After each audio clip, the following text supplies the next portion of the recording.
नमस्कार, जय हिंद दोस्तों। क्या आपने इतिहास बनते देखा है? मुझे पता है आज आपने क्या हम सब ने देखा है, लेकिन इतिहास उन पलों में नहीं बनता जब हम उन्हें देखते हैं। इतिहास की नींव बहुत पहले ही रखी जाती है, जो रखी थी नीरज चोपड़ा ने। आइए जानते हैं कौन है नीरज चोपड़ा, जिन्होंने आज टोक्यो 2020 में इंडिया के लिए गोल्ड मेडल लाए हैं। नीरज चोपड़ा का जन्म 24 दिसंबर 1997 को हरियाणा में हुआ। हरियाणा वह राज्य है जहाँ की मिट्टी में ही कुछ जादू है। कई ऐतिहासिक युद्धों के गवाह पानीपत जिले के किसान परिवार में जन्मे नीरज चोपड़ा ने अपनी पढ़ाई चंडीगढ़ में की। आपको एक बात बताऊं, नीरज ने बचपन में जो सपने देखे थे उनमें भाला फेंक बिल्कुल नहीं था। नीरज क्या उनके परिवार भी नहीं जानते थे कि भाला फेंक जैसा कोई खेल भी होता है। कहते हैं ना, कई बार अनजान लोग ही बहुत बड़ा काम कर जाते हैं। पानीपत के रहने वाले नीरज के साथ भी कुछ ऐसे ही हुआ। बचपन में नीरज का वजन काफी ज्यादा था। आज से लगभग 10 साल पहले नीरज के परिवार वालों ने उन्हें जिम ज्वाइन करवाया। अरे करवाते भी क्यों नहीं, 11 साल के बच्चे का वेट 80 किलो, आप खुद सोचिए कितना ज्यादा था। उन्होंने जिम जाना ज्वाइन तो किया, लेकिन ज्यादा दिन मामला टिक नहीं पाया। मामला गड़बड़ा गया और वे जिम नहीं गए। अब घर वाले परेशान हो गए और उन्होंने अपने लाडले को फिट रखने के लिए स्टेडियम भेजने का फैसला किया। यहाँ नीरज वॉक करने लगे। ऐसे ही एक दिन उनकी मुलाकात कुछ एथलीट से हुई। जैसे हम जानते हैं, हरियाणा में सिपाही और एथलीट्स सबसे ज्यादा मिलते हैं। इनके साथ का प्रभाव तो ऐसा है ना, जो पत्थर को भी बदल दे। बस फिर क्या था, नीरज प्रेरित हुए और एथलीट बनने का फैसला लिया। फैसला तो कर लिया, पर खेल कौन सा खेल है, इन्होंने तो मैदान को उस नजरिए से कभी देखा ही नहीं था। इनकी प्लानिंग तो कुछ और ही थी। सोचो तो इन्होंने क्या सोचा। इन्होंने सोचा, अरे चलो सभी गेम ट्राई करते हैं, जो बेस्ट लगेगा उसे ही चुनेंगे। तमाम ट्रायल शुरू किए। तमाम ट्रायल के बाद नंबर आया भाला फेंक का। नीरज के लिए खेल बहुत अद्भुत ही था। 12-13 साल के बच्चे ने पत्थर और डंडे तो खूब फेंके थे, लेकिन भाला फेंकना उनके लिए एक नई चीज थी। यह कुछ ऐसा ही था जैसे थ्रोन के कैप्टन अमेरिका के हाथ में पहली बार आपने हथौड़ा दे दिया हो। बस क्या था, नीरज ने उठाया और भाला फेंका। ऐसे फेंका जैसे सागर पार चला गया हो। मतलब इतनी दूर फेंका कि सब लोग देखकर दंग रह गए। अब क्या था, नीरज का कैरियर अब सेट था। अगले साल नीरज ने स्टेट लेवल जूनियर चैंपियनशिप और फिर जूनियर नेशनल चैंपियनशिप में गोल्ड मेडल जीत लिए। साल 2013-14 तक वे भारत भूमि पर बिल्कुल सेट हो चुके थे, लेकिन विश्व जीतना अभी बाकी था।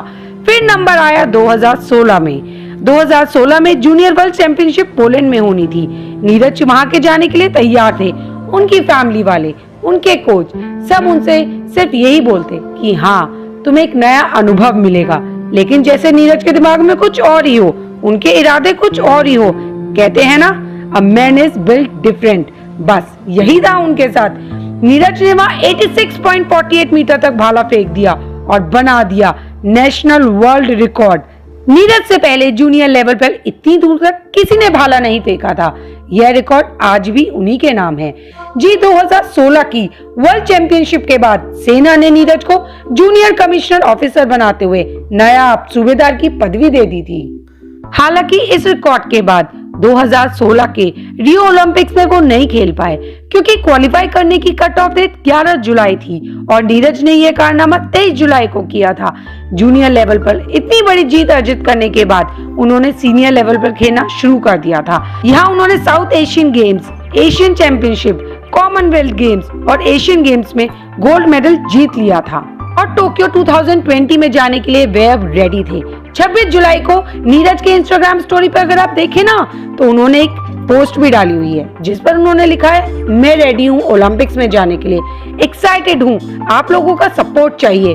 गोल्ड मेडल जीतने से पहले इस पोस्ट पर 50,000 तक लाइक थे, लेकिन जैसे ही उन्होंने गोल्ड मेडल जीता, इस पोस्ट पर लाखों में लाइक्स पहुंच गए हैं। आखिर टोक्यो 2020 में फाइनल में सिलेक्ट होना भी बहुत बड़ी बात थी।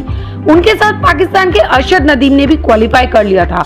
मुकाबला मानो इंडिया वर्सेस पाकिस्तान स्पेशल बना दिया है, लेकिन पाकिस्तान से ज्यादा चर्चे थे जर्मनी के जैवलिन प्लेयर के, क्योंकि उन्होंने एक बार नहीं, 2 बार नहीं, बल्कि 7 बार, जी 7 बार 90 मीटर के ऊपर जैवलिन थ्रो किए थे।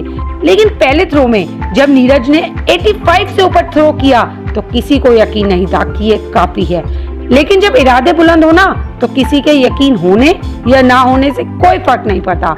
नीरज के द्वारा फेंका गया 87.58 मीटर का थ्रो का जवाब किसी के पास नहीं था और 13 साल बाद हमने जीता गोल्ड। इससे पहले 2008 में अभिनव बिंद्रा ने गोल्ड जीता था और इस ओलंपिक में हमने जीत लिए 7 मेडल और एक इतिहास रच दिया है। दोस्तों, जैसे मैंने पहले भी कहा था, इतिहास की नींव तो पहले ही रखी जाती है। इस इतिहास की नींव तो बहुत बढ़िया रखी गई, लेकिन अब हमें फोकस करना है पेरिस 2024 के ओलंपिक्स में। उसके इतिहास की नींव इतनी स्ट्रॉन्ग रखनी है, साथ क्या सारे के सारे मेडल इंडिया की झोली में आए।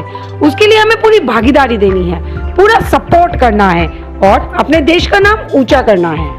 और नीरज भाई, जो तुमने अपना ये मेडल मिल्खा सिंह को समर्पित किया है, उसके लिए हमारे देश को तुम पे सदैव गर्व रहेगा।